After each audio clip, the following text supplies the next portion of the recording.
Hey everyone, welcome to Comics with Bueller. As always, I'm Bueller. Today is episode 73 of the new Coffee and Comics show. I'm not alone. As you can see, I got my good friend Bob. Bob, how you doing? I'm doing awesome today. How about yourself? I'm doing pretty good. It's going to be an exciting show. We got a lot of great books to show everyone. We got a great topic to talk about. Yeah. But of course, we start off with the coffee that we're drinking. And my coffee that I'm drinking, of course, is brought to you by the official coffee shop of Comics with Bueller, Mocha Express. And I am having a fat-free hazelnut latte. Yes, I said that correctly. Fat-free. I am on my diet. Come on. Because we are going to Florida next month, and I gotta look good for the ladies. There you go. I've seen him in his swimsuit before, and I got a lot of work to do, so I gotta catch up. Maybe a picture will pop up right here. You guys can see it. Right. No, maybe not. This guy. But this is what I'm drinking. Like I said, I'm on a diet all the way up until MegaCon, and then once I get to MegaCon, I could care less. There you go. Yeah, we're just going to eat everything. So what are you drinking today? I'm drinking a cold brew. That's one of my things that after hours I love, after the morning, I love to drink cold brew. This one has some sugar-free eggnog syrup inside of it and is really good. That's not true. It is true.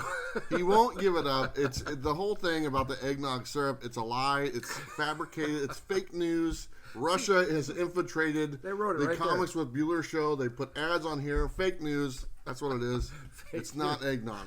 Mocha Express, the CNN of the Bueller show. Oh my God! Don't even go there. Oh, Here we go. everyone just tuned out right now. I know. All right. We got a few things to go through before we get started. Like I said earlier, we are going to MegaCon next month, which is great. It's kind of our Comic-Con schedule. We'll both be there. I'll be there for about a week. You're going to be there for 2 or 3 days. Yeah, I'll be there for Friday and Saturday. Awesome. But that's not it. We got a couple other cons coming up. Actually, there's one in 2 weeks. We're going to Emerald City Comic-Con. Yeah. We're planning on going there on Sunday.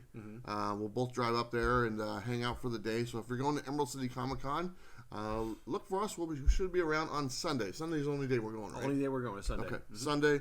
And then MegaCon next month. And then after that is our favorite one, I think, which is the Washington State Summer Con. That is in June. Right. And that has a tremendous lineup of creators. That's in Puyallup, Washington. You're probably asking yourself, where the hell is Puyallup, Washington? We don't even know. It's so small, you drive right by it. But honestly, it's got a great lineup of creators and also celebrities as well, to be honest. And looking forward to that one. That's the one that last year I hosted a few panels with Chris Claremont and a couple other people. Yeah. And probably going to do the same this year as well. But another stellar lineup. I can't say it enough. We'll get in more detail about the lineup as we get closer to that event. But it's a great con. So I know you enjoyed it, right? I did very much. It's a smaller con, so it's a little more intimate. And because of that, you got to actually hang out with the creators for a bit and talk more. It was a really fun time. I can't wait for this one. It's a AAA lineup at a non-huge con. That's right. Which is just... it's great. Right in our backyard, just a couple hours away. So for sure. We're very lucky. So that's our con lineup that we're going to. And then later on in the year, we're going to Rose City, but that's not until September. I want to say thank you so much to all the Patreons at the end of the video. I'll go ahead and run down your names. We have a few new Patreons. This guy. But if you'd like to support the channel, please feel free to join our Patreon. It's $4 a month. It's just one tier. It's the price of one comic book a month. If you think we bring value and you enjoy our content and it's worth one comic book a month, please feel free to join the Patreon. It helps me out a lot. I've said this before. I don't have a real job like Bob, so this is kind of what I do. So if you're able to help out, thank you so much. I appreciate it. We'll read all the names at the very end. Why don't you tell them about your new show that we're doing on Thursdays real fast? Sure. So on Thursday nights at 5 p.m. Pacific Standard Time, we have the weekly rundown on my channel, Everything Comics. That's where Bueller and I get together and we go over the latest in pop culture news. Mostly stuff that deals with comic book, TV, and movie news, but anything goes. If it's hot, if it's pop culture and it's hot, we'll review it and we'll go over it and discuss it. And it's a lot of fun. Tune in, again, 5 p.m. Pacific Standard Time on Thursday nights. Hope to see you there. It's a great show. The time when it comes on is still up in the air. We're working on it. We're nailing it down. But that's on Everything Comics. That's Bob's YouTube channel. Bob is on his way to 1,000 subscribers. He's over 750 right now because of all your guys' help. And if we can get him closer to that 1,000 mark, and he can do all sorts of community stuff. He can live stream from his mobile and all this other stuff. Which would be nice. Not to mention he'll get monetized and make about $10 a month. There we go. And maybe pay for a comic or two. So there you go. So that's what we're working towards. So please go check out Everything Comics, Bob's channel. The link is down below. It's also a featured channel on my homepage, so you can just check it out right there. But let's go ahead and jump to our first 5. Sounds good. We both show 5 books that we picked up recently, and you're going first because you got an awesome one right there. Why don't you tell us about that one? Okay, so you know me, I love Shannon Mears' artwork, and I usually try to pick up the covers when they come out on the stuff that he does. I know he does watch the show, so thank you very much for all you do, Shannon. I love your stuff. This one is the Wonder Woman cover for issue number 750. There were only 750 of them made. I was one of the ones that was able to get in and buy that. I finally got it, and I just absolutely love it. It's definitely a jewel in my collection, and I cannot wait to get it signed by Shannon Mears. That's awesome. I didn't know there was only 750. Yeah, only 750 made. Does that have something to do with the number of the book? Probably. What are you gonna do? And I know that I showed some of these books recently on the show, but I'm going to show them again just because I love them so much. And these are all from Shannon Mears. And this one came from Deceased. This is Deceased number 1. Harley Quinn action there. And then we got the Poison Ivy and Harley Quinn connecting covers. And the first one, of course, is Harley Quinn.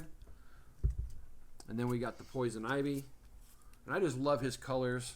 They're so amazing. And then this one just blew me away. This is from the Guardians of the Galaxy one, and this is the Gamora cover. That's very cool. It's very cool. Love those a lot. I hope you enjoyed them. What's your first 5, man? I've seen those before. I know you have, because I brought them before. I know that. Okay. I got some books. I'll show them. All right. Here we go. We have, of course, this one right here, The Hell Arisen number 3. Hot book this week. Hot book. First appearance of Punchline. Confirmed first appearance. No arguments about that. Nobody's going to dispute Not gonna being argue on anything. 6 panels, saying words, being part of the story.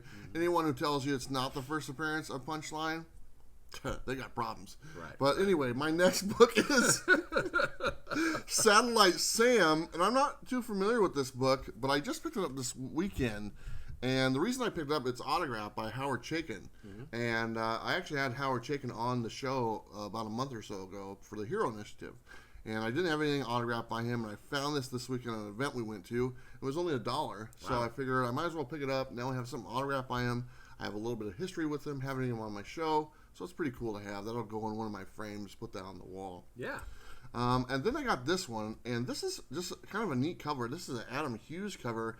It's Ride Burning Desire, number 1. Do you have a lot of Burning Desire? I have not in my comic collection. Gross. Anyway, this one right here, it was actually Tifa was having another sale, thanks for anotherworld.com, and I was able to pick that up on their website for $1, and they had a bunch of books for $1 again. So I got that one. I wanted it when it came out, but I never saw it. So I'm glad I picked up a cool looking cover. I don't know much about the book. I know you probably do because it's about Burning Desire. Oh, thank you. Yeah. Okay, the next one is Thanos number 1, the variant edition, the PX exclusive, previews exclusive. This one was actually sent to me from a friend of mine. I actually purchased some books from them a while ago, and they showed up, and that was one of the books. And just a great looking cover. I didn't have any of the Thanos ones. I think this is the 6-part limited series. It's a little bit older, but cool looking cover. Nice variant to have. And then this is another book I got from the sale on Tifa's website, Deceased number 6, the Matina cover. I actually got a couple of these, and that was only $1. That's a $6 cover price. Can't beat that. Very awesome looking cover. I love the face ones he did. Now he's doing the ones for the new Deceased title. Deceased Unkillables. So not bad at all. Not bad for $1. I think I got like 20 books from them for about $15 because I had a discount and stuff like that. So Can't I beat that. didn't have to pay for shipping. That's They just ship it right to the store. Right, I just gotta right. pick it up. So I actually got some of those books, the ones I don't like, the magazine size, but they were only $1. So the Killing Joke or whatever. No, that's not it. It was one of the Joker Killer ones. Smile. Yeah, Killer Smile. It was one of those. It was only $1. That's awesome. Even though it was bigger, I bought it. Nice. Whatever, I don't care. So anyway, that's my first 5, and at the end of the video, we have our final 5, and we both have some more books to show. But now is the point in the video we get into our topic. Yeah, let's do it. And this topic is a pretty interesting topic, you know, and like I said before last week when I mentioned it, I don't mind putting myself out there. I think I like to hold myself accountable. If people watch some of the things I do as far as top 10s or mystery boxes and stuff, I want to put my own opinion out there and kind of share that and your guys' opinions as well, because that's what this is based off of, all the comments that people left. So the topic was, are top 10 lists helpful or harmful for comics and collectors? Lists like CBSI, Comic Tom, myself included, Robbie from Pop Culture Philosophers, also key videos like Jim's Comics and Economics in Comics, and there's a bunch more we're probably forgetting as well. But are those lists helpful or harmful towards comics and comic collectors? That's what these comments are about. And honestly, I gave everyone a fair shake. I wasn't skewed a certain way or not. You know, I have my own opinion. I'm going to share it. You're probably going to share yours as well. Sure. But for the most part, you know, when I read all these comments, I was like, okay, I don't quite agree with that one, but you know what? I'm going to share it. So I think everyone should get a fair representation, and that's what we're doing here. So I'm going to go ahead and jump in and read the first one. There is quite a few, and this is probably going to be a long video. That's all right. Let's do it. What are you going to do? The first one is from Thomas Alavania. Top 10 lists are so important when they're objective and objectively include all the publishers. When market makers, reviewers start getting advanced copies and perks for review on only one publisher and recommend them in the top 10 to push the agenda, it becomes skewed. People would be turned off by bribed top 10 lists. That's an interesting point. And I'm just going to be honest. I receive advanced copies of books from numerous publishers. I don't think it skews my personal agenda. I don't really know if I have an agenda. My agenda is what I like, and but I think it's a valid point. You know, I think people with maybe lesser, what do I want to say, lesser morals, yeah, might be influenced by that. Sure. But I'm pretty confident in myself, and I can say that it doesn't matter what copies I get or receive. You know, if I don't like it, you know, I'm not going to give it attention. If I do like it, I am going to show it some attention. So absolutely, you know, and this is one of the things that I'll have to say that at one point I fell victim to. I think I'll talk about that later in the show, okay, because it is a story I think that needs to be told. But I see what he's saying, and you know, watching top 10s, I do still hear that and see that go on. Yeah. So he's not wrong. Yeah. Yeah, it's, you know, we recently are starting to receive advanced copies of Marvel books, which is great. You know, I get to read pretty much all the books and stuff. I've always been a Marvel fan. Sure. So if you want to look at that and say, oh, you know, he's getting those books, he's skewed towards that way. You know, if you go back in my history, it doesn't really make sense because I've always been a Marvel guy, and lately I've flat out told people I've really enjoyed independent titles way more than I have enjoyed the main publishers right now. It's like, absolutely, I've said it from time and time again. When I go through and I organize my books from my monthly polls, the stack of independent books is raising quite a bit in comparison to DC and Marvel. Sure. So, you know, one of the things I just want to say is that, you know, I've been here with you for a bit, and I've witnessed just about a lot of things that we do, probably just about everything. And so, you know, getting advanced copies, you know, we read a couple of advanced copies, did some reviews on some stuff. Publishers weren't telling us that we had to do anything. Yeah. Publishers weren't, you know, trying to vie for attention on the show. Yeah. As a matter of fact, you gave me those copies. We both read them. There was one that we really loved. We reviewed it. And the thing that I know that is a truth, if we didn't like that book, we wouldn't have reviewed it. Yeah. Simple as that. Yeah. The publishers I've talked to, they've flat out told me, if you don't like a book, tell us. Right. And they said, just go ahead and be honest, you know. And, you know, I've told people, I was like, you know what? There's so many books that come out every week. And when I'm doing my top 10 list, it's pretty much based on if I like the book. It's not really based on too much speculation and stuff. I throw that in there a little bit, but really it's pretty much stuff you guys already know. And I'm not breaking any news or nothing like that. I'm really talking about whether I like the book. Yeah. Like I was saying, they've told me that it doesn't matter if I didn't like the book. But I told them, I said, here's the deal. If I don't like a book, there's so many other books that come out. Do I want to waste my time and do a video or something and say how I don't like a book? That's not what I'm about. No. I'd rather just go on to the next book because there's another 300 books waiting for me to review. Right. And I would rather tell you just what I like, not what I don't like. Yeah. Because I don't like wasting my time on stuff like that. For sure. So if I'm not reviewing it, and it's a popular book and stuff, and you're hearing a lot of things about it, and you don't hear my review, probably I don't like it. But if I like it, I'm going to do a review and kind of share my thoughts. Sure. And I think that's fair, and I think that's probably the way it should be. Yeah. Okay, Bob, you are up next with Jeff. Jeff Gonzalez is our next comment. Thank you, Jeff. He says, I like top 10 lists. However, I always keep in mind that it's one person's opinion. I watch multiple top 10 lists, and it's interesting to me to see where there's a consensus and where there isn't. I'm not going to spend $100 on new books each week. Top 10 lists are from people who have done the research books for me and help me to focus on where to put my limited funds. They also point me in the direction of things I might have missed. I like that one. Yeah. So I just want to mention what he says there at that last part. Points him in the direction of things he might have missed. Yeah. There's another top 10 out there that I watch every week. Sure. And that is Robbie from Pop Culture Philosophers. Yeah. And a lot of times on his list, I'll see things that weren't on my radar. And that's informed me on some really great books. Yes. And so usually I'll because my pull list it's pretty big, and I pretty much combed everything that I was going to do through all the adverts and everything, and things that I like, things that are coming up. Every once in a while, I'm not as tuned into, a lot of the independents like some other people are. And I've got some great books just off those top 10 lists, his top 10 lists in particular. Yeah.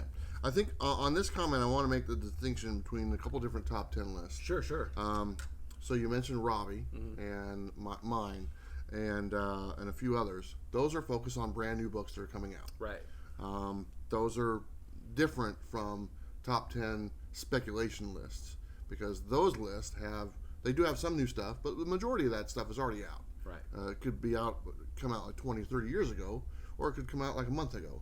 So there's a difference between the two. So CBSI or Comic Tom or I think those are the two I only think about when I'm trying to think about like speculation books. Sure. As far as a weekly top 10 video, to where myself, Robbie, Economics Comics, Jim Comics, and a few others, those are all newer books. So it's a little bit different. Right. I don't tend to do a lot of speculation on newer books.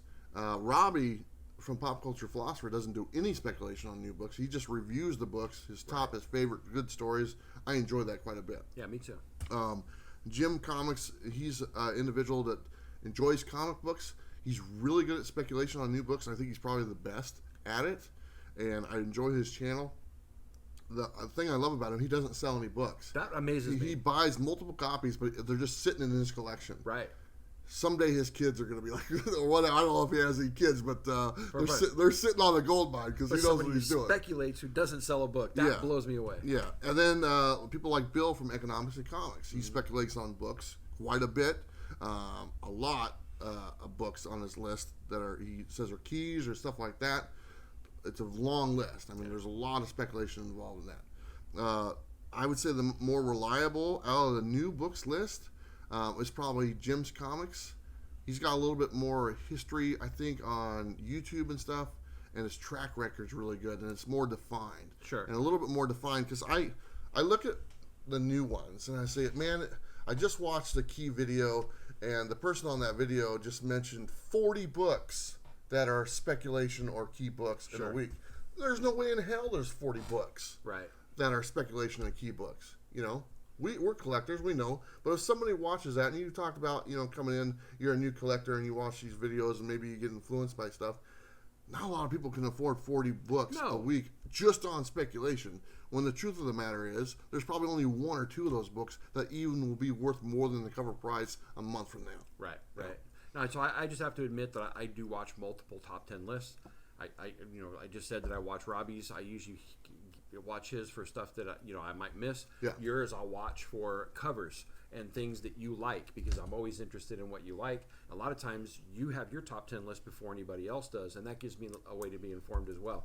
Jim I'll listen to for the speculation aspect of it, because you're right, he's never wrong. Yeah. And so I do use multiple. Well, he's probably been wrong. Well, I not since I've been watching his track record is really good. Is good. There Like I you go. said, it's much more defined. For sure. And you can tell a difference between him and other people and stuff. And I think that shows just by the people who found his channel, his audience. You know, Right. it grows all the time. Yeah. And you know, he's partnered up with some people, and I think he's doing a good job. And the fact, like I said, he's a speculator who's never sold a book. Blows me away. Isn't that weird? It blows me away.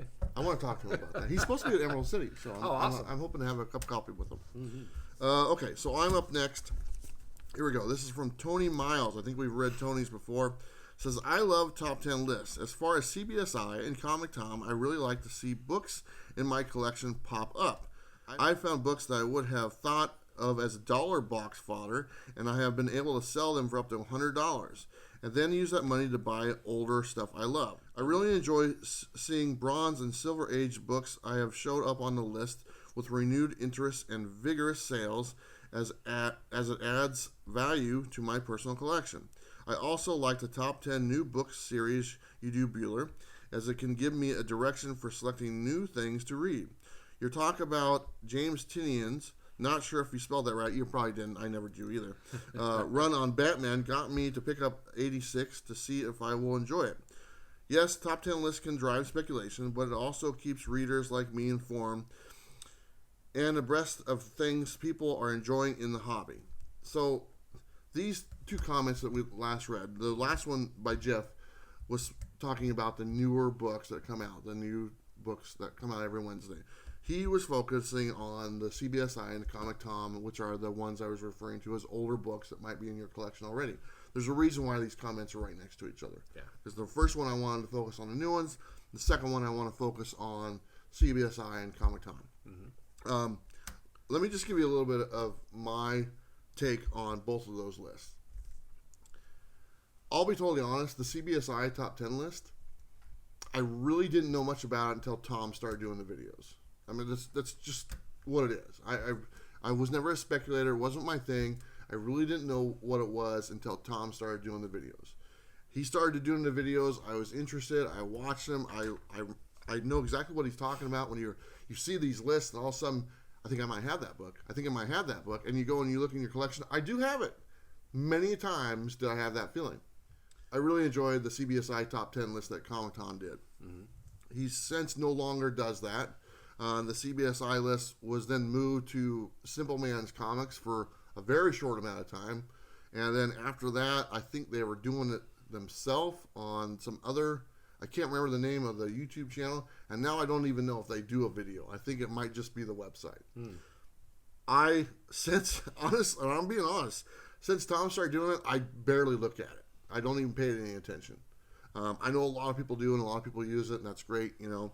And then, but that brings me to Comic Tom's list. I don't really watch that one as well. Really? Yeah. And nothing against Tom, but it's not the content and stuff. I actually do watch his videos, but I don't watch it for the list. And I'll call up Tom. He's like, "What do you think of the video?" And I'll be like, "Dude, your sound was off." That's the type of stuff that me and Tom talk about. We don't talk about speculation and books like that, but we always critique each other's videos, what we could have done better and stuff. So that's why I watch it. I really don't care about the top 10 books if it's popping in my collection or if it's speculation or stuff like that.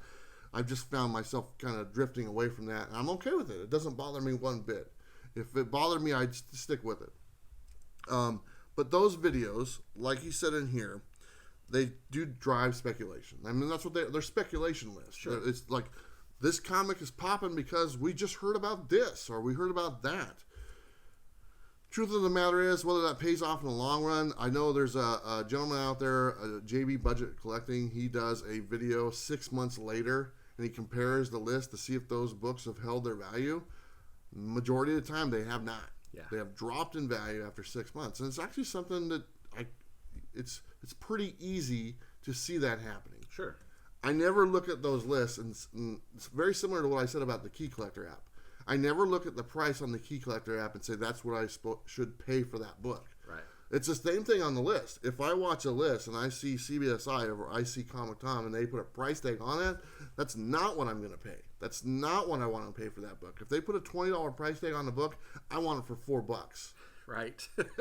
That's the way I look at it. I know. So I've watched you do it. yeah. So I mean, it's kind of the same thing. So that's kind of my. Do you have any thoughts on that one?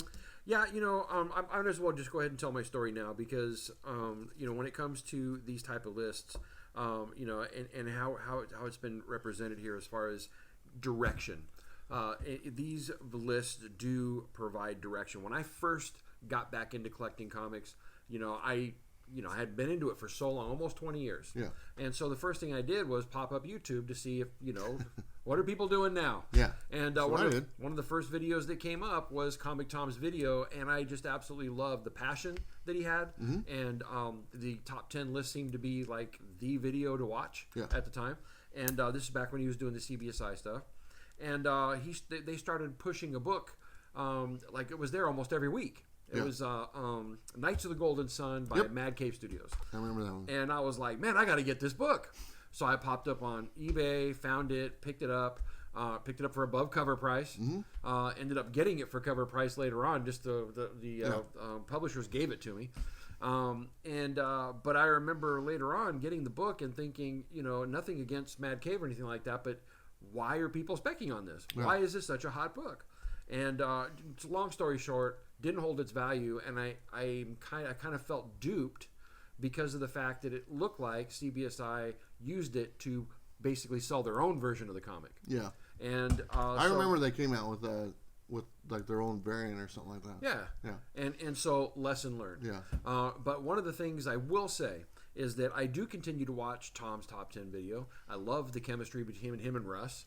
I do love that feeling still when I got a book for cover price and it's spiking. Yeah. Whether it holds its value later on, I'm not new to comics, even back in the day. They ebb and flow. Yeah. And so, but it's kind of nice to have that feeling. And I do watch it for the entertainment every week.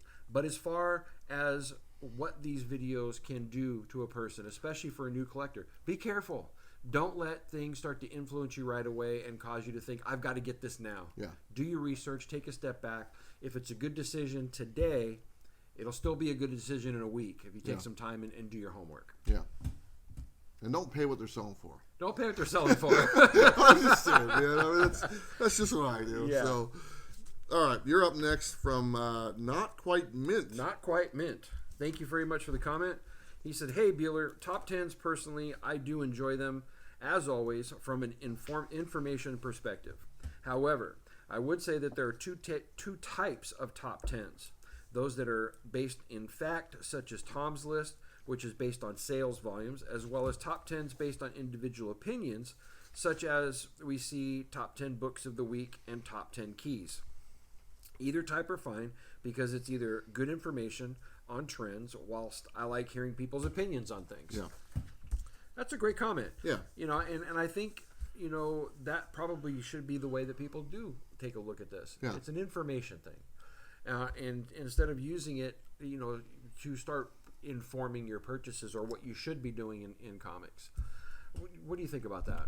I think that anytime you can get more information and more opinions on stuff, if you're just doing story, opinions matter. Okay, because you might be turned on to something you didn't know about, and that's what I enjoy about some of the top 10 lists that are just about, hey, this is a great book, this is a great story, this is my opinion, and I go on and read it, and I was like, yeah, they was right. That doesn't always happen. Sometimes I get books and I was like, I didn't like it, it wasn't for me, but everyone's tastes are different. When you go to the speculation list, you shouldn't listen to everything that is said. You should use your own common sense first and say, is that a book I would like to have in my collection? Right. Not how much is that book worth. That should be the first thing you say. Is it a book you would like to have in your collection? There was a book that came out, I think it was Next Men, which was like that popped and had apparently a cameo of Hellboy, in like a window or something. I don't know the details. But that book went from a 50-cent book, in the $1.50 boxes to, $20. Would I like to have that book in my collection? No. I have no interest in that book whatsoever. Right. Just because it popped up to $20, there's a ton of $20 books out there. I have no interest in having in my collection. Right. Tons of them. You have to ask yourself that question. Sure, this book is popped up in price, and it's worth more than it was a week ago. But do you really want it in your collection? And I think a lot of people don't ask themselves that. Yeah. And I think that's something that you should definitely do before you're making these purchases. Absolutely. I would agree with that, because there's a difference between having something in your collection and being a true person who's going to use the hobby to be able to fund what they're doing. Yeah. And if you're going to use the hobby to fund what you're doing, then you're not going to have that in your personal collection, and you're probably not going to buy it at that high price. Yeah. Right? Because you're looking to be able to see books gain in value and then go ahead and sell. So be informed. Absolutely. I have the next one. Okay. And this one is from Martin Pilgrim. Mm-hmm. And he said, top 10 videos are full of crap. Each video channel has a different list depending on their agenda. That's it. He didn't go into tremendous detail. Right. Martin has an opinion. He wanted to share it. And like I said before, I'm going to share people's opinions, whether it's, agreeable or not agreeable. I'm going to put it out there. And you know what, Martin? There's probably some truth in that. There's probably some lists out there that are full of crap. And that doesn't mean they all are. And it's up to Martin to decide which ones he thinks are and which ones aren't. People like different things. Mm-hmm. People like value. People like story. People like different stuff, It's up to you to decide whether you enjoy it or not. Right. The only thing I would say to Martin is just give them a chance. See what you do like about them. And if you find one that you do like, that's the one you should be spending your time with. Yeah, absolutely. Yeah. And again, I like that, and it's actually in a certain way kind of good advice. When you're watching a top 10 list, what's the agenda of the person giving you that list? What are they trying to do? Yeah. Are they trying to inform you? Is there some ulterior motive that they have? Is that apparent? Yeah. I think it's pretty apparent when you're watching most of them. Yeah. What people are trying to do, and but I don't think everybody has an evil agenda either. Yeah. So. That's good. I think it's Martian Pilgrim. There you go. Martian Pilgrim? There you go. Martian Pilgrim says they're full of crap. So there you go. Sorry, Martian Pilgrim. I got it right. Perfect. Thanks for pointing that out, Bob. You're up next. Okay, not a problem. All right, this one comes from Some Comic Book Hunter. He says, I believe top 10 list, fuel hype and drive books up. Simply supply and demand. So regular old economics. For collectors, it's great. For new readers, it can damage the funds if you wanted to read a new book and new story, I think. I also believe that people copy their top 10 list on spec and FOMO. I love top 10 lists to see what people enjoy to read. If they really read them, it's not up in the air. It helps me to find what books I would like to read later. When the FOMO ebbs. Thanks, Bueller. Love the content. When is Tommy coming back on the streams? Laughing out loud, very informative. Thank you for your content. 3 thumbs up. You like doing those little things. So when he says Tom, I'm assuming he's meaning Tom from Comic Tom. Because I've been on his shows. He's been on mine and stuff. Me and Tom talk all the time. Mm-hmm. And we always talk about doing stuff together, and we just kind of go off and do our own thing. Right. We always mean to do more stuff together. We talk every week. And we just kind of do what we do. So, he'll probably be on the show eventually, and I'll be on his eventually, and it just is what it is. But he says, I believe top 10 lists fuel hype and drive books up. It does. Mm-hmm. It absolutely does. Sure. That's what, you see a top 10 list, and it's like everyone wants to buy it, because it's number one on the top 10 list. Got to get that number one book. It absolutely does.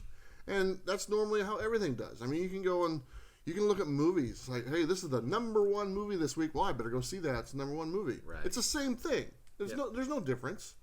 You just got to think about it, because next week there's another movies that come out. Another number one. Next week there's another number one. Yep. All right? So just wait till next week, and then you'll get last week's number one for cheaper. Or wait for the DVD to come out. There you go. Okay. There we go. Bob, you're up again. Look at that. 2 in a row. Justin Bratchett, thank you very much for the comment. He says, I think top 10 lists help the shops and the owners and jacks the prices up of books for us collectors. You got a book in a bin that's been sitting there for years for $1, but a list comes out and the book jumps to $20 because the character might possibly be in a movie someday. I understand they got to make money, but it's getting out of hand nowadays. Okay, so I don't agree with what he said. I don't either. And here's the reason why. And I actually asked this because I initially didn't know how top 10 lists work. Mm-hmm. I'll just be totally honest. I remember asking Tom about the CBSI list, and I said, how do they figure it out? You know, does the guy that puts them together? Because in case you guys aren't aware, that when Tom did the CBSI list, he was just reporting lists. He wasn't doing the list. It wasn't his speculation or nothing like that. They would literally just send him an email of the top 10, and he would make a video based on that top 10. Right. They'd send it to him like the night before. He puts the video together, and it's out. So I think the guy's name is Ben Stein. I might be wrong. I don't know. I think he's the one that put it together. Mm-hmm. My question to Tom was, I was like, dude, does he just make this up? I mean, he's like, okay, I think this one's hot, and it should sell for like $20. I seriously didn't know. Tom explained it to me and goes, it's based on sales data. Mm-hmm. So when somebody says on here that a list comes out and the book jumps to $20, the list is already reflecting what it's jumped to. It's already at that price point. Right. It's not before. It's not like, hey, here's the list. We're putting this out there. I think this book is going to be hot. It's already jumped. All of the sales data that is on Key Collector that is put together for Tom's list now is based on actual sales data. That's right. So it's already happening. And he's just telling you what's already happened. That's the difference between the two. That's the one thing I didn't know for sure. And when I was able to, okay, is this book selling for that price? I go, and sure enough, it already is. It sold like a couple days ago for that price. Right. And the sales data goes up and it increases. One thing I like about the Key Collector, they've been putting this in there on the top 20. They put like the little chart. Sales data jumped 140% over the last week. It's based on what people are buying. Right. It's not based on, I think this one should be worth $20. That's a different type of list. There are people out there that do that stuff. That's not what you want to pay attention to, because that's just a person saying, yep, this book is worth $20. I want it to be worth that. If you don't have anything to support that, you're wasting your time. Absolutely. Yeah. I think one of the issues that he's talking about here is his, being upset about the fact that those lists, they do show what the prices jump to, and next thing you go, you got something that was in the dollar bin a week ago. Yeah. Now it's $20 up on the wall. Yeah. And that is economics. That is capitalism. That is exactly the way this is supposed to work. You can't fault comic shops for being just as informed as we are about books. They've got to make money too, and it doesn't do them any good to leave a $1 book sitting or $20 book sitting in the dollar bin if it's hot right now. Yeah. I always tell, like, if I was talking to a comic shop, if I wanted to have a successful comic shop, and if there's something that comes out and it's selling for like $20 and it's their sold prices, and I got a bunch of them sitting in the dollar bin. Mm-hmm. Every comic shop is going to go and put it at $20. Just go put it at $10. Be the shop that has it for less than what it's selling for, like half.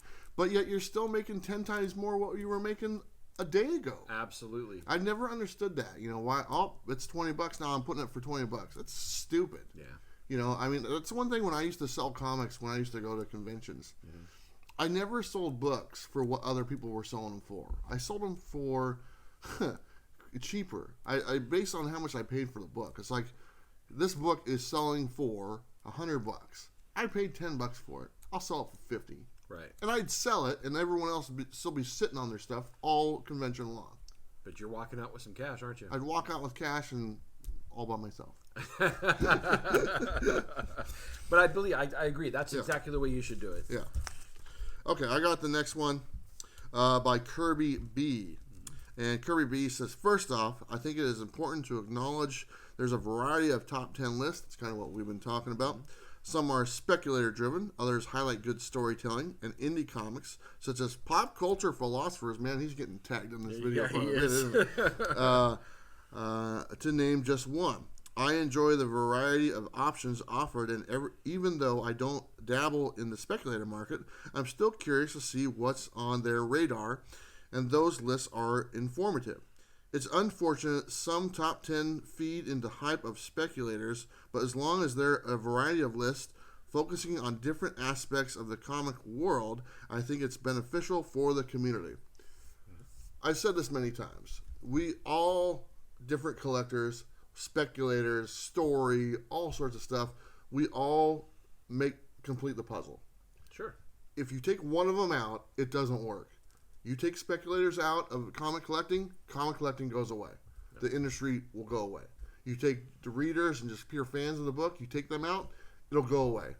It needs a combination of everything to work. It's a very small market. It's not a huge market. It's not a huge You market. need every angle to make it successful. Mm-hmm. He talked about, there's a variety of different types of top tens or key lists and stuff. That's what makes it successful. You should take your time when you're looking at these lists and think about what you like and enjoy. If you decided to yourself, I'm a reader, I want to look at those, I enjoy that. By the way, I just saw my book on the top 10 list that I enjoyed reading, and it's worth some money. Right. That's like double. That's like the icing and the cake. It's not bad. It's not bad at all. Yeah. What's your thoughts? You have to have all of these pieces in to make it what it is. That goes not just for these top 10 lists, the YouTube community. That's a huge influence on what's going on right now. And all the way down to the advertisements that they're coming out. They're all pieces of the puzzle. We need them, and I don't think it's a bad thing. Exactly. All right, I'm up again. This is from Tim Tom. Tim Tom. Tim Tom. It would be really awesome if people made top 10 lists a lot earlier. Basically, if a YouTube video points out something really cool, it would be nice if there was still enough time to go online or to a comic shop afterwards and pre-order it in advance. For example, with Batman 89 and Year of the Villain, Hell Arisen, the first appearance of Punchline. It doesn't say that in there, but I thought I'd put that in there. People got excited and they all disappeared before I had a chance to buy them. Either that or maybe hope that the comic book industry gets more secretive so that people will buy them at a normal rate, and if something big, amazing, and surprising happens in the issue you bought, then you wouldn't find out until you actually opened it up and started to read. So Tim Tom would like lists earlier, and that's basically trying to predict the future. Right. And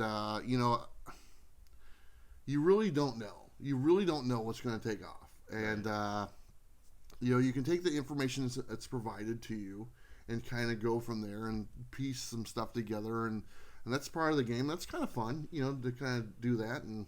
But it's not, it's easier said than done. Very much so. Because for one thing, I'll just take my weekly preview video. Mm-hmm. There's a lot of books on that list that don't actually make it out that week. A lot of independent publishers, they don't actually have a set time when that book's going to come out. They're at the because of Diamond or something like that. They really don't know sometimes. Sure. Now, I thought it was coming out this week, and it's not. It's coming out next week. And so a lot of those indie publishers, even though I put their book on there, it doesn't come out until like a week later or maybe a week after that. You never really know. I kind of have to use my best judgment and put those in there and try to get as close as possible. Mm-hmm. Now, what that does is if it didn't come out, it gives you an extra week if it interests you to order it. Some of the tidbits that are being dropped about books as far as speculation, the artist or the writer, mainly the writer, will maybe drop something on their Twitter and say this and that. And, that's a lot of work to follow all of these people that are putting out stuff. You can do it, but how much time do you want to spend doing that? Right. And that's basically what it comes down to. Some people do it all the time professionally. I try to put out the list is on Tuesdays. It's been kind of set because the next day was New Comic Book Day. Yeah. And for the most part, most of the information is out. But sometimes, books come out that day. Oh my God, did you hear this? And nobody knew until they opened the book. Right. And then they're literally gone within a minute. Absolutely. And let's be honest, once it hits and somebody says something, hour later they're all gone. Absolutely. That's just the way it goes. It is. It is the way it goes. And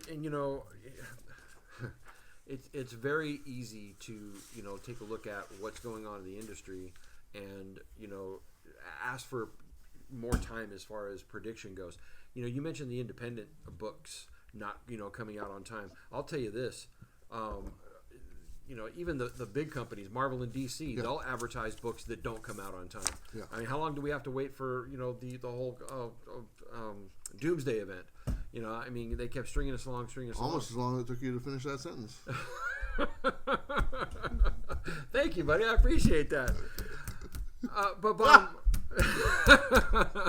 Okay, I'm done. Okay, man. Well, Bob, you're up next, dude. Sorry to derail you there. Not a problem, dude. Okay. So the next one comes from Eric Stubble. Stubble. There we go.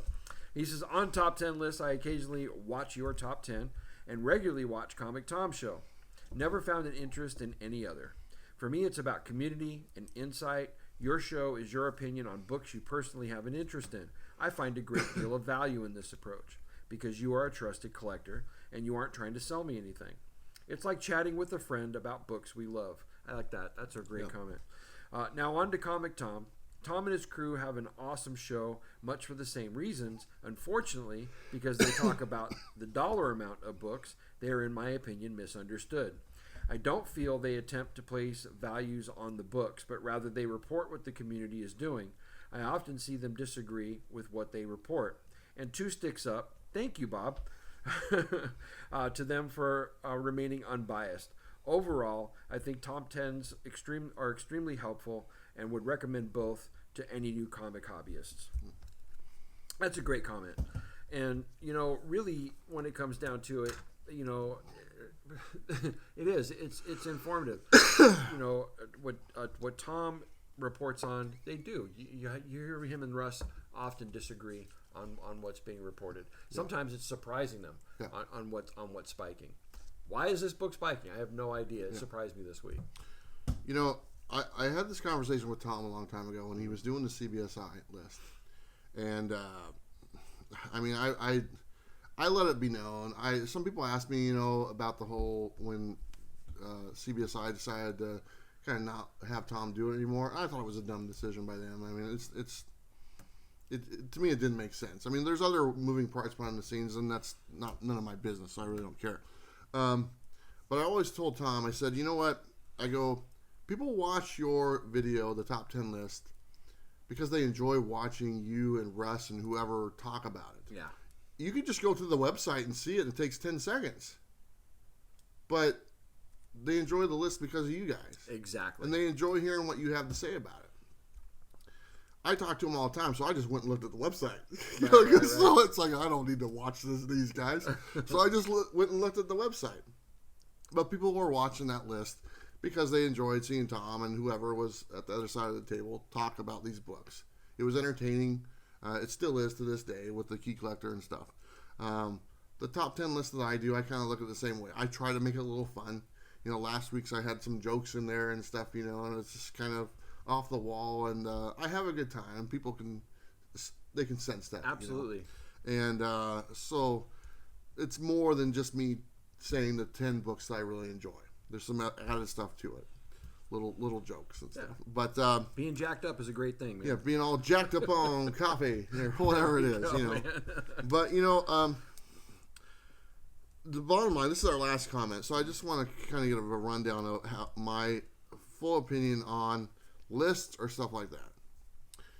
My number one ones I enjoy are the ones that are story based, what I should read, what I should be looking for next week, and enjoy the book, because that's the type of collector I am. That comes first, and the other stuff is second. Pop Culture Philosophers is probably my go-to one, because dude reviews everything. Robbie's great, and he's honest about all his books and everything, so I enjoy that one first off. Mine's somewhere in there. Like I said earlier, I don't really pay any attention to the CBSI list anymore. Because the main reason I was watching that, like I said, was I enjoyed the conversation that Tom and Russ or whoever was having about it. Yeah. And once you take that away, it's just a list. It's just another list. Nothing against them. They put in work. They do a good job. It's just not for me. I do think, like some people said, it does drive some books. But it's just reporting information that's already out there. There's not information that's being made up. Right. It's information that's available. It's like, hey, we're going to report this because somebody said that this is being made, or the studio said this thing has been optioned by a TV company. They're going to make a series out of it. So it's information. We're going to report that. And because of that, it spiked the value of the book because it got some more interest in the book.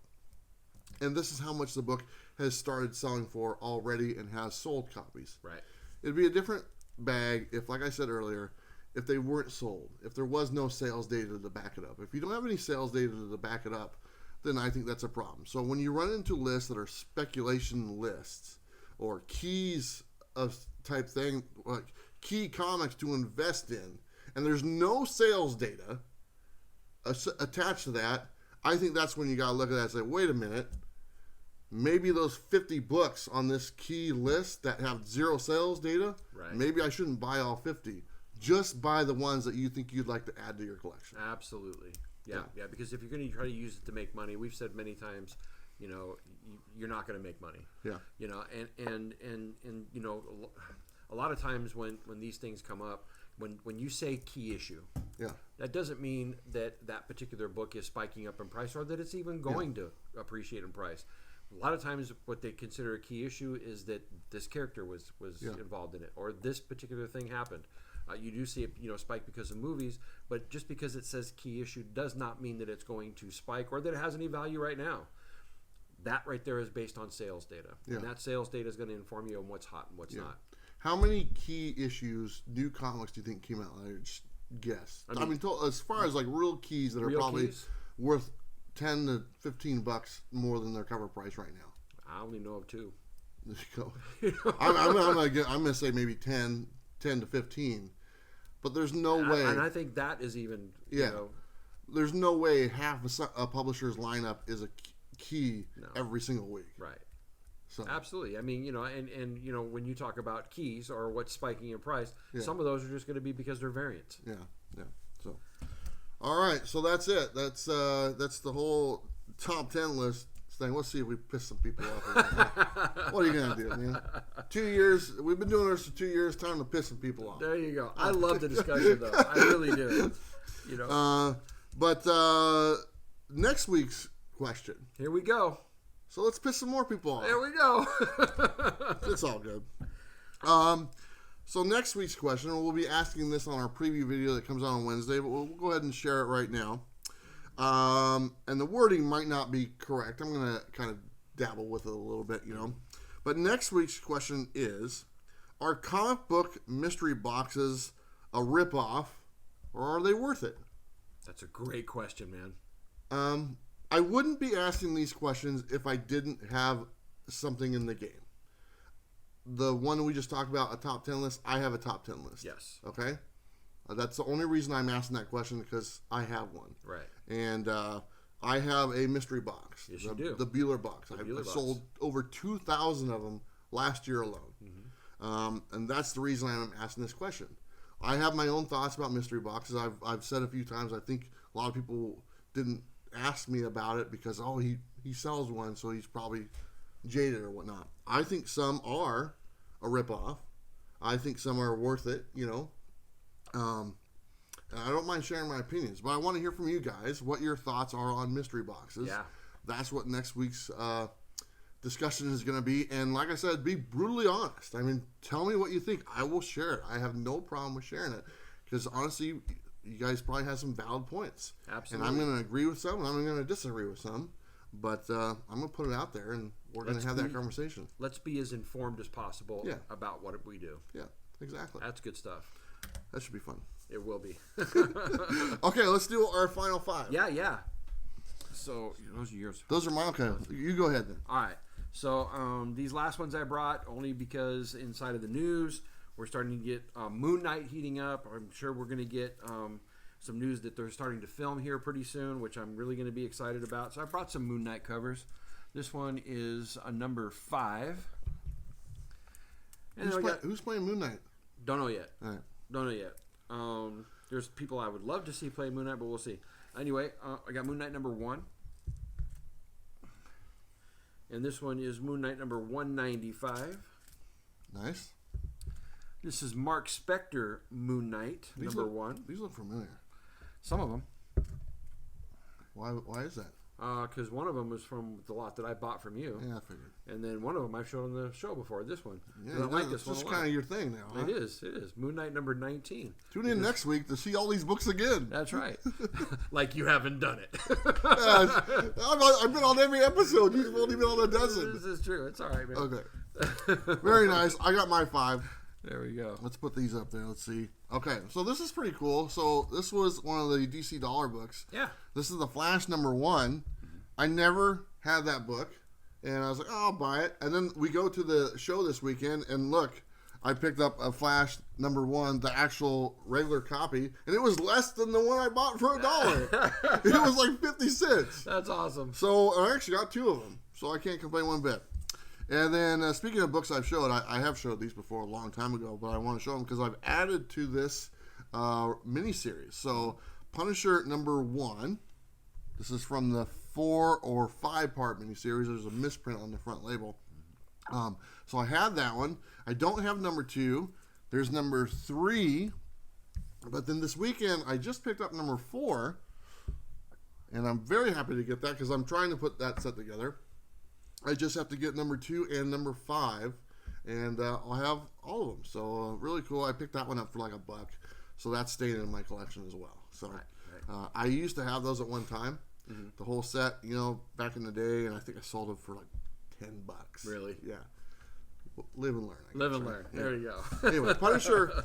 People ask me all the time, "What's my favorite character?" Mm-hmm. Punisher is right there. I mean, I go back and forth between Punisher and Wolverine. It's those 2, and depending on what day it is, it's the Punisher or Wolverine. Right. So, right. I mean, that's it. I mean, it's easier for me to do DC. DC, it's Batman. Mm-hmm. It's always been Batman and Flash, and but Marvel, I kind of go back and forth between those and Spider-Man as well. But if I had to think of one, just because he's grounded in reality, is probably the Punisher.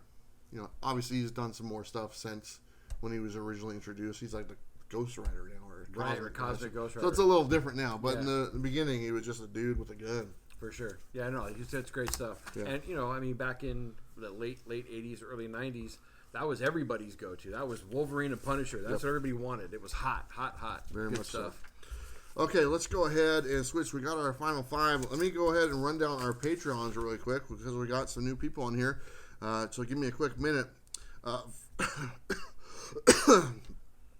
So first up, we have Sleepy Reader 666, Damien, our good friend, Pacific Northwest, Comic Crazy, Comic Books NYC, great channel, Bubs Comics, also a great channel, Brett F, Adam D, Robert, the Comic Book G-Spot Galvin, Reggie Simmons, that's double G Reggie Simmons, Pete C, Mike Rogers, he was my first one, Jose A, Discovery Bay JB, another great channel, John M, Jack B, Hero and the Kid, another one of my favorite channels right now. Yeah. Love that channel. Zach K, Two Brothers Comics, another good channel. Steve Whiting, we get to see him next month at MegaCon. Scarpads Comics as well. And a couple of new people. We have Brian Lawrence, thank you so much. And some guy named DD Bullseye. I wonder who that is. And that's this dude right here. You can just give me $4. I could. This is, you're right there. But wouldn't you rather have it accumulated into a nice check that just comes or something? No, just give me $4. Oh, okay. Okay, whatever. So anyway, thank you so much to all the Patrons on there. It's we got about 25 Patrons, and I really appreciate it. I mean, it does go a long way, and it's going to help save up for going to MegaCon and paying for some of the expenses there. So absolutely, very much appreciate it. And eventually, I'm going to put something on my Patreon. There's still nothing on there. So, really? Yeah, I got to do something. Really? I saw that. And yet you still pledged, so thank you so much. You got it. So anyway, thank you so much, everyone. I appreciate that. This week, basic week, we got our regular videos coming out. We got our top 10, and then we have our preview video on Wednesday, and maybe something other during the week. I think I might be doing some more live streams on the show. I did a live stream the other night, and people seem to like it. I haven't done a lot of those lately. So anyway, should be a good time. Everything Comics, that's Bob's channel. Link is down below. Also, it's a featured channel in my lineup. So please check it out. Please subscribe. And, he's been doing some good stuff. I enjoy watching his reviews on books. He's a lot better reviewer than I am. And I think I was on his last video in the background. He let me sit in the background. I wasn't allowed to be in the video, but I could be in the background. So, extra. Right? Extra. I'm an extra. So, anyway, thank you so much, everyone. Enjoy the rest of your week. It's Monday morning. Have a good time. And you know what? Don't forget to like and subscribe. You know what to do. We'll see you next time. Bye.